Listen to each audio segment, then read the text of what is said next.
Swayam Prabha. Digital India. Educated India.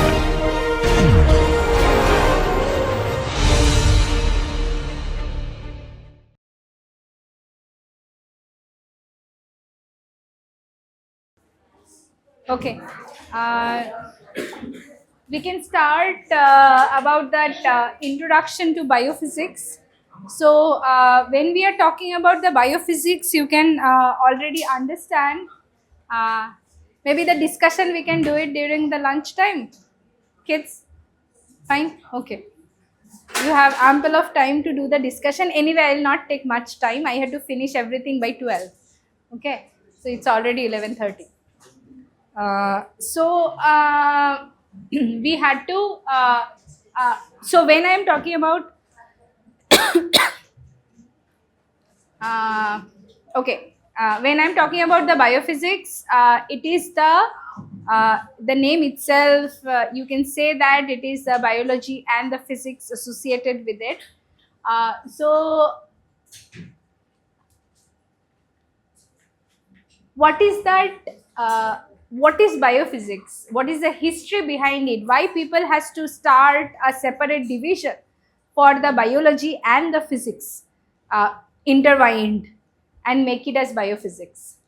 So actually the history started, an advanced interdisciplinary science involved the physics, biology, chemistry and the mathematics. So when you intertwined all these subjects together, and which is very very important also in our nature, also I gave you one example since beginning, that the ant movement or the neutrophil or the immune cells movement, which is coming and killing the bacteria. So all this movement, when we are talking about the movement is nothing but the physics, the mechanics, right? In the physics part also, which is all about the mechanics. So when I'm talking about the movement of anything, which can be bacteria, which can be ant, which can be any other organisms as well, so those are associated with the physics. So biology and the physics is automatically intertwined in the nature. And as a biophysicist, we have to evaluate more and more and dig more and more to understand everything more and more. Another example of the biophysics is, like, let's say a human being, when you are trying to like walk on the road, it is like you are walking on the road. Similarly, you try to walk on the ground which is full of grass. Which one give you more comfort? The one which is full of grass, right? But on the other hand, when you try to run, it will easy to run on the, like, on the road as compared to the muddy grassy field. So similarly for the cell also, when the cell migrate inside our body, so our body is made with different kind of cells, and those cells are migrating from one place to another place. And when, imagine just an example of the neutrophil cell itself. So neutrophil cell is present where? Inside our blood, right? Mostly it is circulated with our through our blood. And neutral pH. Like pH is a different. I'm talking about that where you will find the neutrophil, mostly in the bloodstream, right? So it is circulating throughout the body with the bloodstream. Now imagine that I have my hand infection is happening on the tropical part of my hand. So mostly on the epithelial cell. Okay, so the top part, like skin and just below the skin. Okay, so what you find that it is automatically healed, right, over the period of time. And why this is happening? Because if there is some bacterial bacterial infection also, it creates some kind of pus, and then the pus will extract it out automatically, and that place got healed. right? So pus is due to the bacterial infection, and when the pus, that toxins came out, the body will heal itself, and the healing is happening. Why? And why the pus is come out? Because the bacteria, the neutrophil is already started working on that. Not only neutrophil, like some macrophages also started working on that. So now imagine I have a blood neutrophil which is there in my blood, and it is started coming out towards the tropical part of our hand. How this is possible? This is possible due to the mechanotransduction, the mechanics of the neutrophil. So when they are actually migrating throughout the blood, so this is the, like, let's say this is my blood vessel. So the neutrophil is not circular. Neutrophil is migrating throughout the blood. Now imagine this is the site of my infection. Okay, and and this is my blood vessel. Okay, what is there in between the site of the infection and the blood vessel? What do you think? Tissue, muscle cells, different kind of adipocyte cells, other tissue cells, connective tissue cells, and some other fat cells. Many other cells are there. So imagine that there are several sort of cells are there, right? And now this site of infection started secreting the chemical. So it is containing this kind of like a chemical gradient. Now neutrophil is the circulatory neutrophil. Now as soon as they start sensing it over here, they will attach, this neutrophil attach to the cell, the surface of the blood plasma, and blood vessel. It actually attach with the blood vessel, and this neutrophil start extravasation. That is called the extravasation of neutrophil. So they squeeze themselves and came out from this very smaller hole between the endothelial cells, and then they migrate from this very complex tissue structure. They migrate like a walking, and goes to the site of the infection and kill the bacteria. Okay, this is how. Now imagine a cell which is incurred with so many different cells. They have to squeeze, they have to kind of release, they have to work in a soft surface, they have to work in a hard surface. So all these are related to mechanics.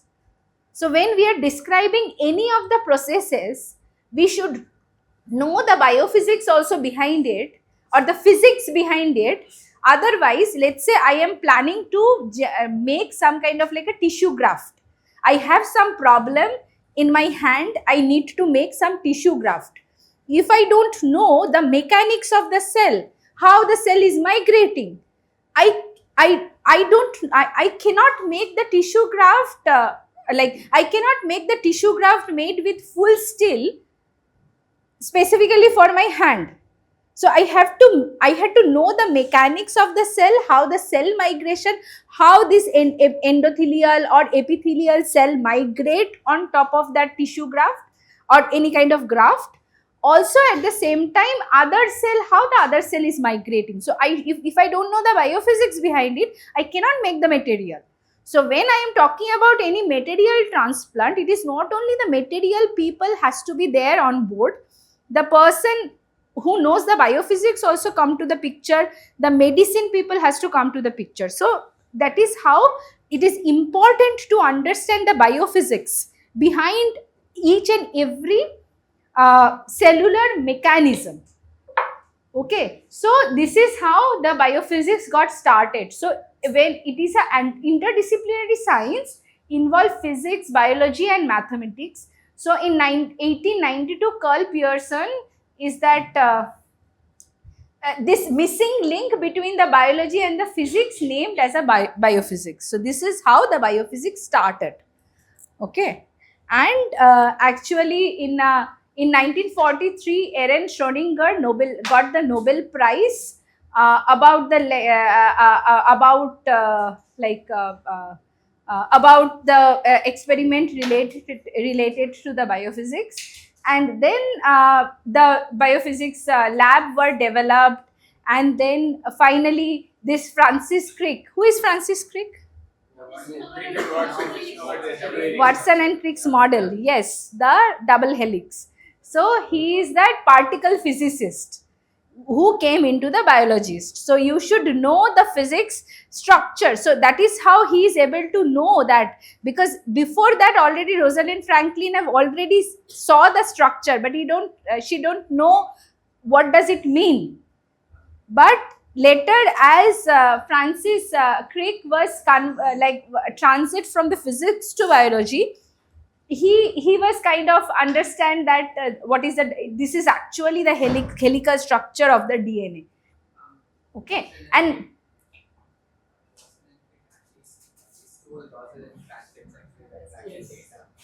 Stoll, I agree. I'm saying that, but Rosalind Franklin didn't say that it is the DNA structure, DNA double helix, right? I was telling they stole, they like, so one very interesting thing is there is a huge controversy, but very important thing is that you are doing the experiment, you don't know how to interpret the data, and one person is saying, oh, this is the data, I know how to interpret it.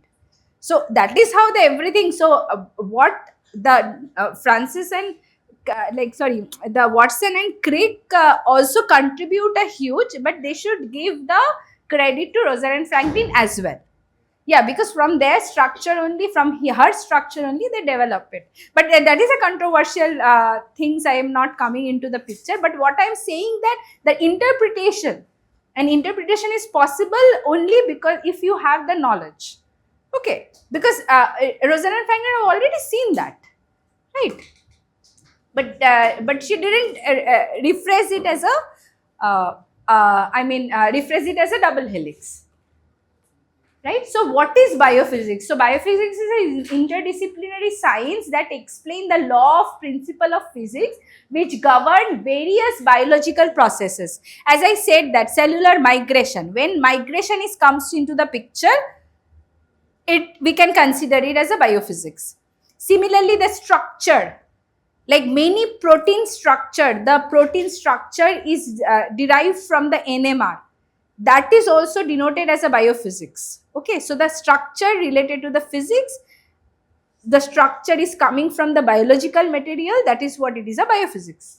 Okay, so many of that biological processes are governed by the physics, we call it biophysics. So biophysics span all level of the biological organization from the molecular scale to the whole organism. Similarly, just imagine that how the cellular organization is also happening from the stem cell. Obviously, everything is governed by the biology, but along with that, some mechanics is also going on. So from the stem cell, we are like from the cell, how the cell know that, okay, I have to derive into the different kind of tissue cells. I have to derive, and how the cellular organization happened. So when I'm talking about the tissue cell knows that I had to come to the top of the surface and I had to develop. The blood cell or the blood vessels knows that I had to develop in that way. So how this tissue organization happened, all this comes from the mechanobiology, biophysics, one part of the biophysics. Okay, so that biophysics is the branch of a knowledge that applies the principle of the physics, chemistry, and the method of the mathematical analysis and computer modeling, understand how biological system works. Okay, so biophysics can be divided into several other division as well: molecular and cellular biophysics, physiological and anatomical biophysics, environmental biophysics, biophysical techniques, general biophysics, imaging biophysics, medical biophysics. So these are the different division where people working on and calling the different division of a biophysics. So when I'm talking about the biophysics, do you know what is the two major classification of the cell? Prokaryote. And what is the major difference between the eukaryotes?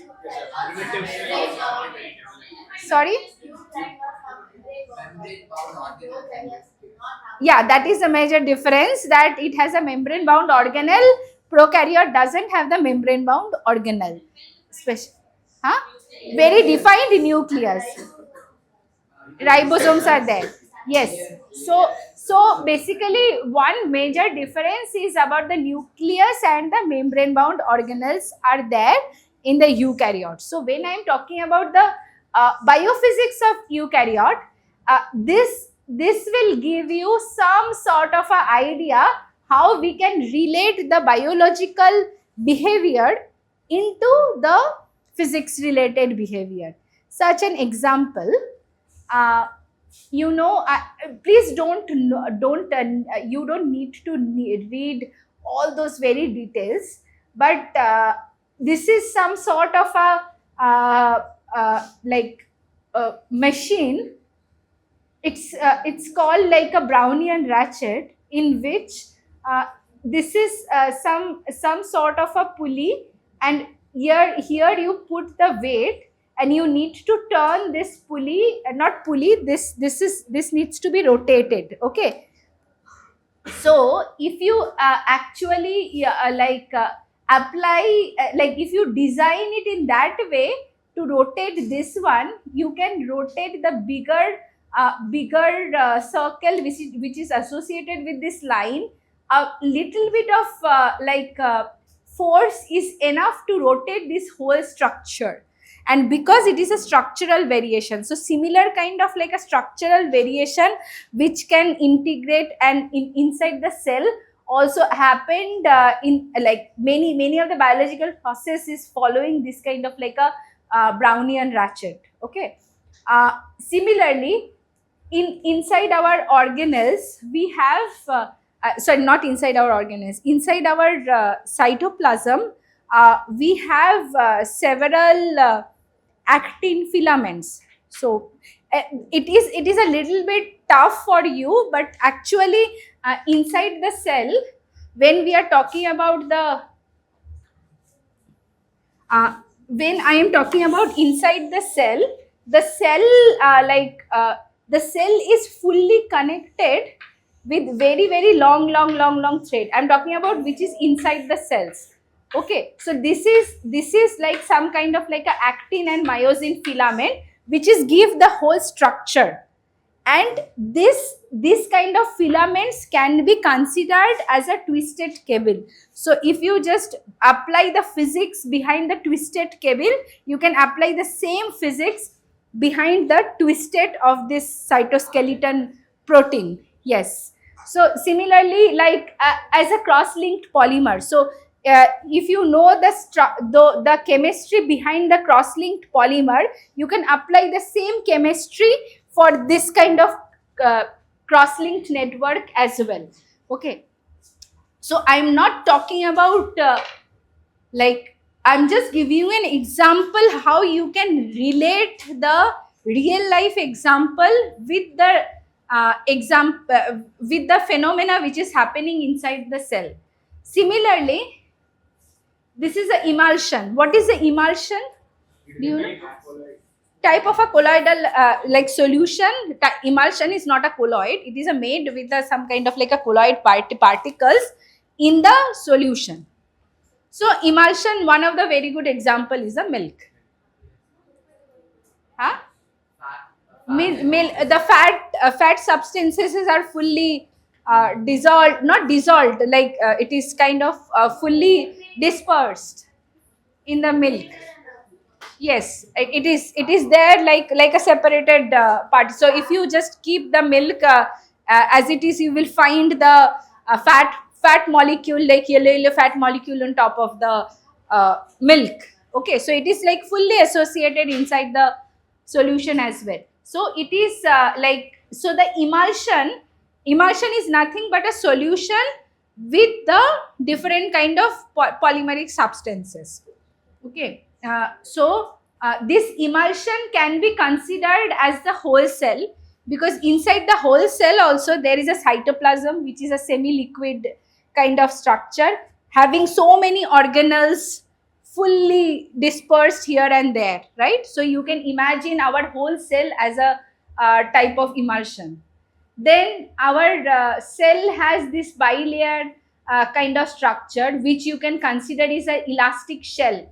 So elastic shell is used in many industry. So this is the similar kind of structure as our bilayer, like our the outer membrane of the cell. So similarly, like porous membrane is also one of the example. Our cell can pass different kind of ion from inside to outside of the cell. It can uptake also. Due to that porous membrane, the membrane is porous. It cannot let the cytoplasm go out, but it is letting the small molecules go out. As he mentioned in one point of time, that the calcium needs to be fully flow for our muscle to work properly. Okay, similarly, so how this calcium will flow will happen? It is a cell to cell connection, right? Cell has to transfer the calcium to another cell, and that is how the flow has happened. Okay, so these all are kind of also one of the very nice example of the viscous fluid. So if you know the chemistry behind the viscous fluid, you can apply all these equations into this whole organelle bound structure. So viscous fluid, the example we use it in our regular life is a honey. So honey is more viscous than a water, right? Also in our like our cell also very viscous. The cytoplasm is very viscous. So if you know how to what are the physics or the chemistry needs to apply for the viscous fluid, you can apply all those equations inside the in the cytoplasm as well.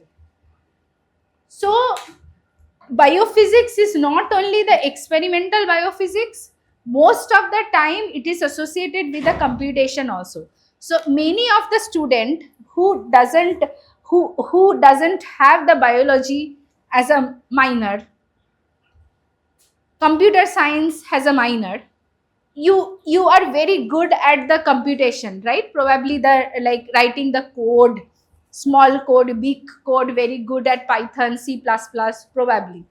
So eventually, if you really feel that, okay, I am now wanted to explore a little bit of biology, then this is a very wonderful field to apply your knowledge.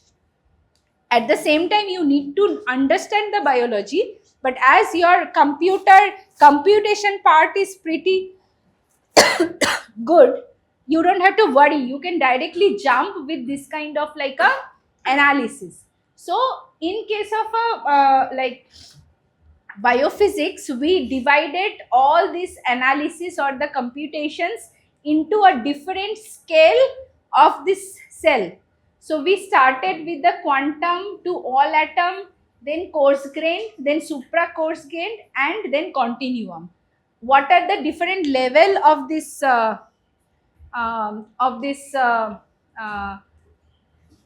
computational work? So it started with the quantum. So quantum is associated with the atom, electrons, electron cloud included, everything. So each and individual cell can be divided, all the cells, this big cell have different organelles. So this organelle has concentrated different kind of protein. All this protein has single protein level structure. All the protein, single protein has this kind of like a atomic level structure, right? So if you wanted to, yes. Where is quantum mechanics?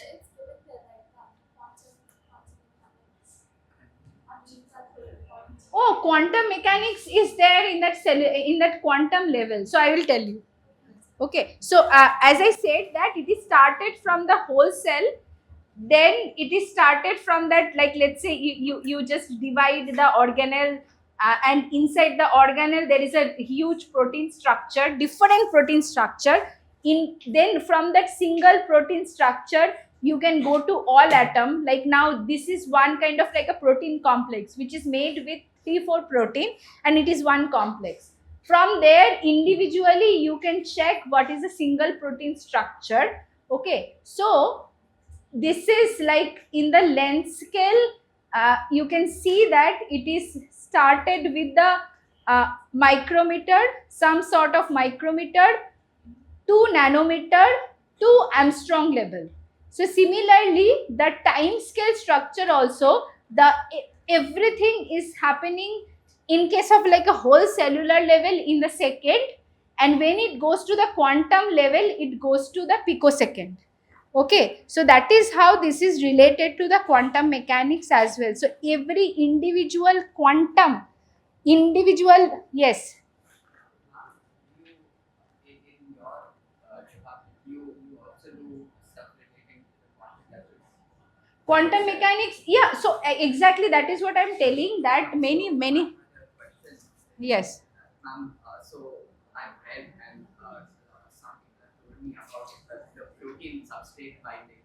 Yes. Related to resonance and the electron cloud. Yes. So, is it possible for you to shed some light on that? Does that feels like a very Yes, interesting- exactly, yes, so that is what it comes to, that quantum and the all atom level study. So I am personally not. I am personally working on that higher order higher order of magnitude of the cell. That is a cellular biophysics, mostly on that whole cell level, mostly on the cellular mechanics sort of work. But many of the structural biophysicists, whoever actually the core structural biophysicists, whoever working on the structure of the protein, different proteins, they are working on this all atom and the quantum level, where you are talking about the like all these bonds and all these electrons, how much what are the structural bond got differentiated. Now imagine that here there are several protein, instead of several protein, if you have some integrin protein which is expressed on the surface, and one another protein is coming, and protein protein interaction happened. Okay, so protein protein interaction comes under this quantum and all atom interaction. So if you and obviously very interestingly, when we are talking about the cellular level and somewhat coarse grain, somewhat it is possible experimentally to validate, but when it comes to the quantum level, it is very difficult. So only we had to rely on the quantum level that we had to rely on the computational work. So all these things possible only in the computational like modeling. It is not possible to validate those models. It is like till now we don't have any technique developed. Still there are something which you can get it from the NMR or some other higher order magnitude imaging, but it is very difficult, very complex processes. So we had to rely on that, this kind of quantum modeling, all atom modeling. So when we are talking about the quantum modeling also can be divided into the different other approaches. You can approach the atom level approach, you can use the quantum mechanics approach, you can use the explicit solvent approach. So those are the different example of the different approach you will use when you actually develop the model. And obviously you cannot it is an unknown problem, and you have to start from the structure of the protein, and imagine that you know the structure of the protein. Okay, so you know the structure of the protein of this is a protein A, and you know the structure of the protein, this is a protein B. Now computationally you have to see what is that interaction is happening. Okay, so this is coming under this is coming to that somewhere in that coarse grain. Now imagine from that coarse grain, because it is a whole protein level interaction you are talking about. Now you just only explicitly take this protein. In this protein also, this folding is happening due to the structural variation, due to that atom variation. There are several atom kind of associated hydrogen bond associated, and it formed different kind of like a helical structure, and that is coming. How this configuration happening? This configuration happening due to any external factor? Is it changing with that external factor? Okay, let's say you have the structure, now you are incorporating the drug. So drug also have some chemistry, so those drug can interfere your structure or not. All these things we are doing it in case of like a all atom. And then yes, This might be my misconception now, but why does a protein have to go to function? Like, why can't it just be straight and also still be functional? Because that's protein work. It's not the composition of the protein that makes it work, it's its shape. shape, yes, How is it shape? What does that shape do? Because the shape change, it provides like pockets or some space to lie. yes. Stuff happens. So if you like basically when we are talking about the protein interaction, the protein interaction, the more largely if you say, it is like something the substrate ligand binding interaction. So let's say as I said that one drug came. So drug means what? It is again some kind of like a chemical structure which is made with this kind of like a structure, like with atom with hydrogen bond. Everything is related to that carbon, nitrogen, oxygen, hydrogen, right? So this hydrogen bond happened, that structure is happened. Now let's say you have like a very single strand of a protein, okay, which is not folded. So now my drug came, where will it bind? It may bind, then it may bind over here, it may bind over here, it may bind over here, any places, right?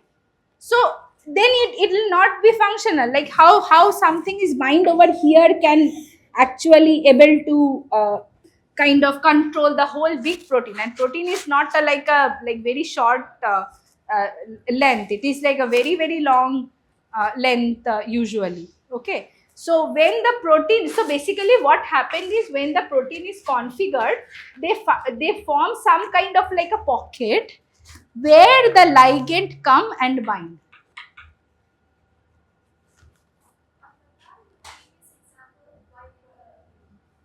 That's also possible, right? That's Where it will bind? It is all made with the amino acid only, right? Protein. So where will it bind? What will be the straight line? So basically, like imagine that it is a leucine, which is like leucine is repeating in many places. So it will be very non-specific, right? And also it is not possible to make it a straight line. Why it is not possible that protein cannot be like a straight line? Why? Because the amino acid bonding, right? And usually proteins have very specific like polar and non-polar. Exactly. Interact with each other. Exactly. So protein, see, all these amino acids has their own polar and non-polar region. So anyway, if some polar and non-polar are associated, it will make some kind of bond and it will kind of configure some structure. Whether the structure is stable or not, that is a completely different question. But it cannot be the straight line. Okay, because of that polar and non-polar, because of the charges.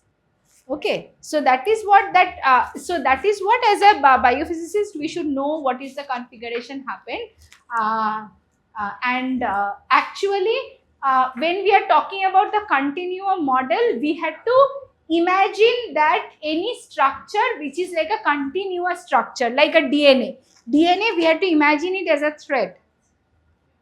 Okay, we cannot imagine the individual DNA component. Like ATGC, we cannot consider it ATGC as separated. We had to imagine it is like a chain. Okay, so similarly,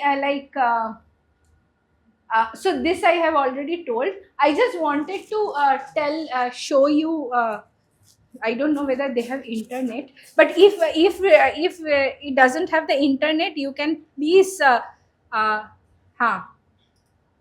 So please write this topic, the physical tour of the cell, and please go through it. You will realize how we are talking about that whole cellular structure. It's a very nice movie, and I wanted to stop it over here because I don't want to go beyond this point. So please go through this video, and it's a very nice video, and you will find out how this cellular structure is happening, and like from the single thread to protein level, everything is associated over there. And if you have any question, you can ask me. Ma'am, you told in the beginning you talked to us about the protein susceptibility test, that the ones that take Not protein, antibiotic. antibiotic susceptibility. Ah, Ma'am, so you said you were working on that today. yes. So could you tell us a little bit about How I am working on that? Okay, so we are developing a kit for that antibiotic susceptibility testing, but as I said that the testing can happen in different ways. So we are using the detection as a electrochemical base. So as I explained the electrochemicals, right? So basically what we are doing it in our lab, we are developing a device. So, okay.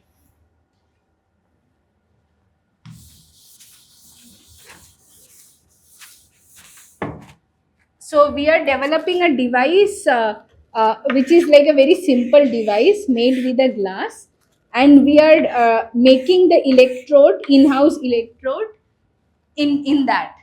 So, and also we are actually we are incorporating the microfluidic device. So as I'm working on a lab on a chip and a microfluidic, so we associated the microfluidic device. The advantage of the microfluidics is we need a very low volume. So what we are doing is we are incorporating so we are developing this kit for the UTI, urinary tract infection. So urinary tract infection itself will tell you what is my sample matrix, that is urine.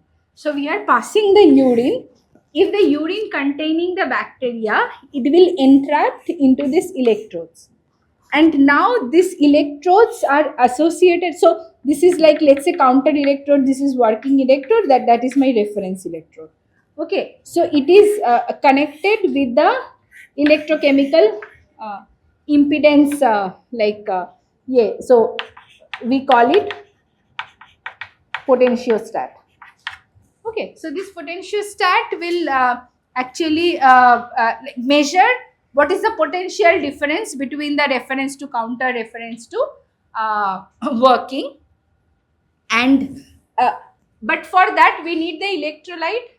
Where it get the electrolyte is inside the microfluidic device. So microfluidic device is connected the electrode between two electrode with the electrolytes, because microfluidics is with the flow. So based on that, we are measuring over the period of time if there is any changes happen. So at one point of time we will then after certain time we are just passing the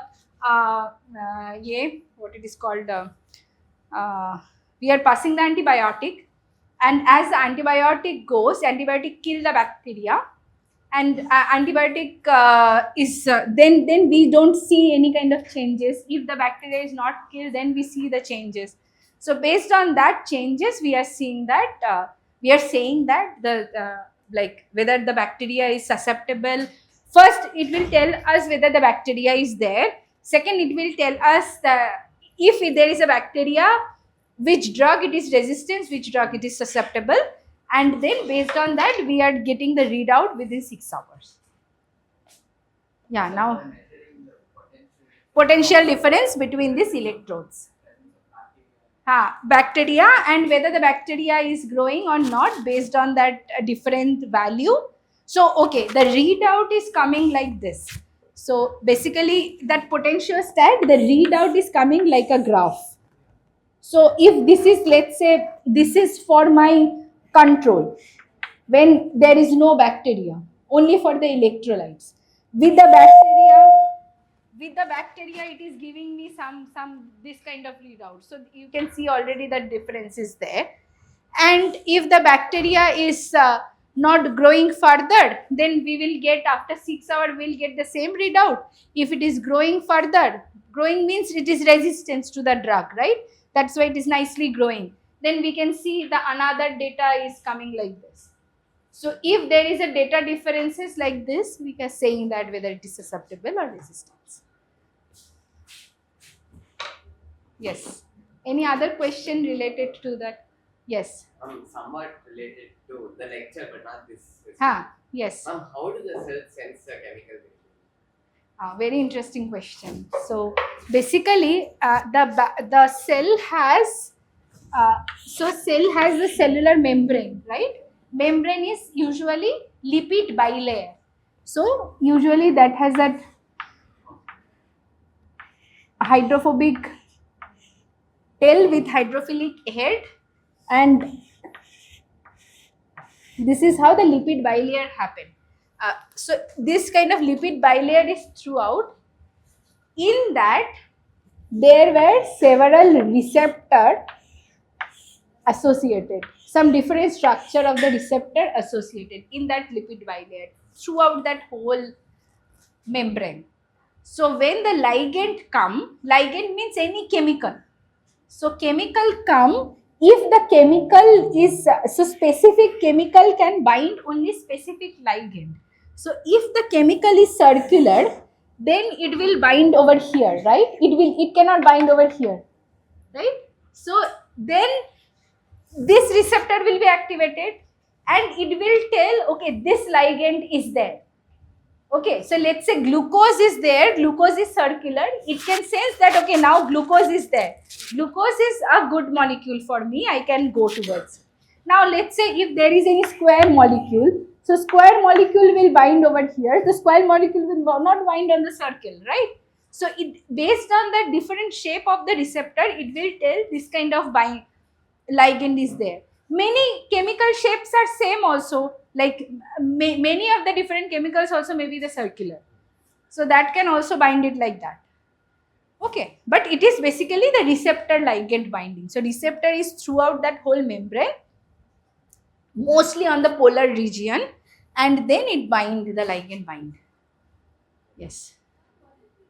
Something that a ligand that has never been like we need a specific square for that square receptor, right? Many times it happened, non-specific binding also happened. Yeah, that ligand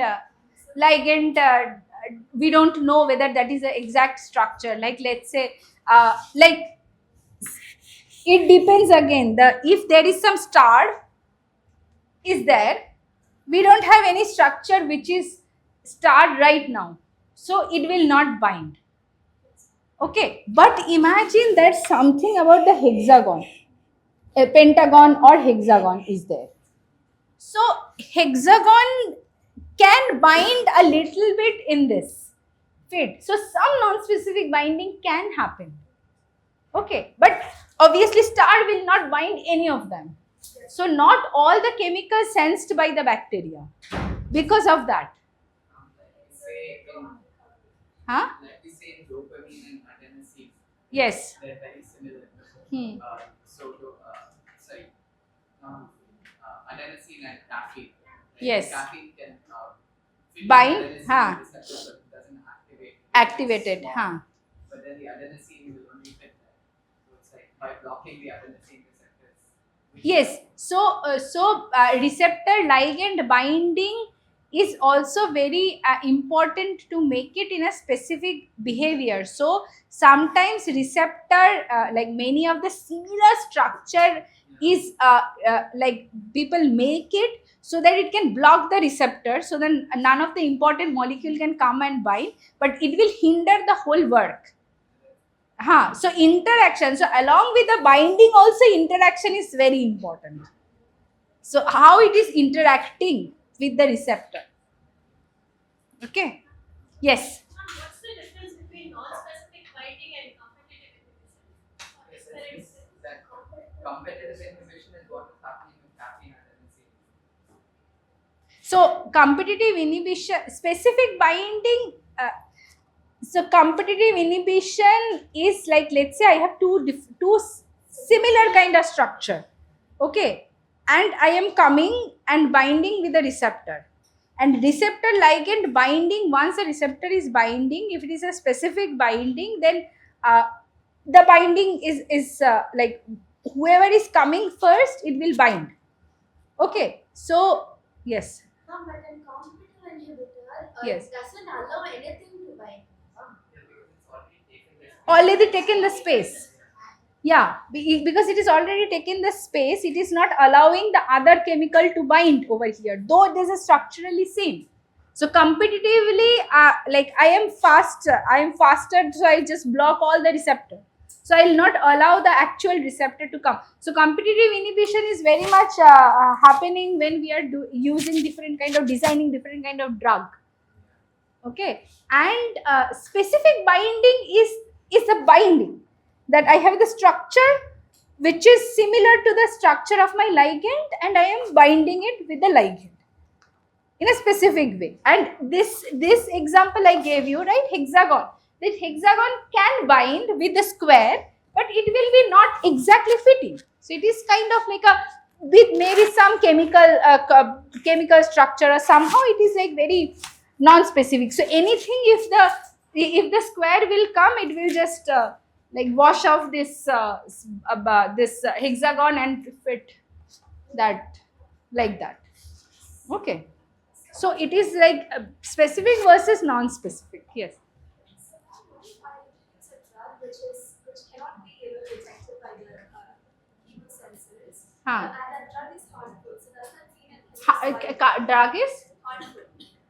huh. Harmful. So does Huh. that mean that it can just bypass your body and it can harm your body? It is depending upon which cell, what do you mean by harmful? Let's say it has So any drug which may be harmful for some other cell but not harmful for other cell. So virus type thing. So if you wanted to kill the virus, and it is a very virus specific drug, I'm just giving an example, antiviral drug. Okay. So which is like, we don't even develop any of the antiviral drug till now. So virus infection is like everything has to be killed by our immune system only. So anyway, like let's say any kind of like a fungal drug also. So we have captured by fungus, and then we are applying that drug. So it is actually harmful for the fungus but not harmful for the other cell. So it is it is specific to that fungus only. So that is what many of the chemotherapy drug has toxicity in our body. So when the cancer patient going through the chemotherapy, it is killing the chemical. It is killing the cancer cell, but at the same time it is affecting the other normal cell as well. So it is depending upon the structure and how the interaction is happening.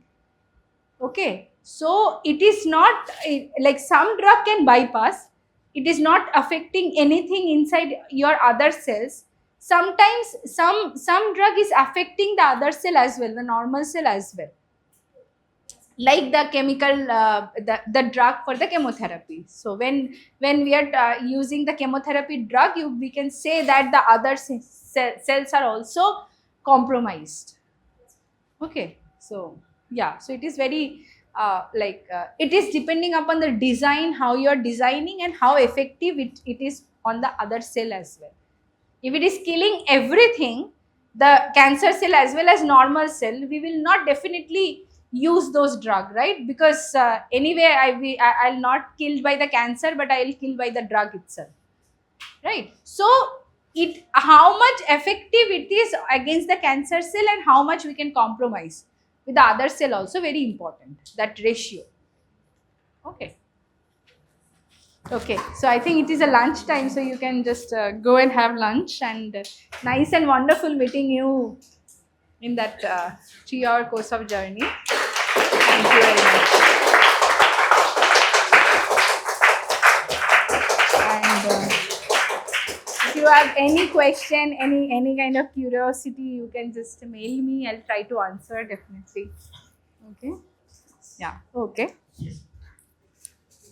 On behalf of everyone here, I thank Professor Richa Karmakar for the insightful lecture. It was fascinating to look at aspects of human physiology through the lens of diagnostics. Like, for example, we had blood, electrolytes, metabolites, and the ways of measuring them through various equipment like NMR spectroscopy and chromatography.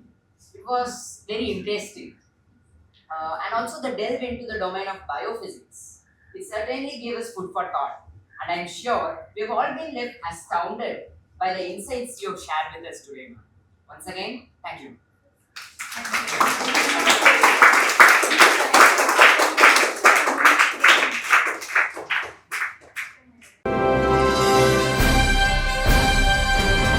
Swayam Prabha. Digital India. Educated India.